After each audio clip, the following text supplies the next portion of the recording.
কিন্তু বেরেনা গাছ আছে, কিন্তু বেরেনা ফুলও ধরে। তো দেখো কিন্তু বেরেনাটা না বড় হয় না, তো এইটা না পুরো মানে ফুলটা হয় না, পড়ে যায় কেন জানি, বুঝতে পারি না। তো তোমাদের এরকম হয় তাহলে কিন্তু আমাকে জানিও।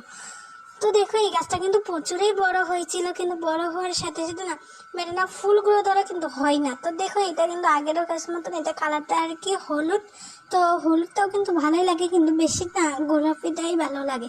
তো এটা নিয়ে দেখো আমাদের জবা ফুল অনেক ধরে, তো এগুলো দিয়ে পুজো দিই, পুজো দেওয়ার জন্য। আর এটা দেখো এটা গোলাপি একটা জবা ফুল, তো এটাও হয়তো তোমাদের বাড়িতে আছে, আবার আমাদের বাড়িতেও আছে। তো দেখো আর এখানে দেখো কি আকারে একটা জবা ফুল হয়, এটাও কিন্তু অসংখ্য সুন্দর।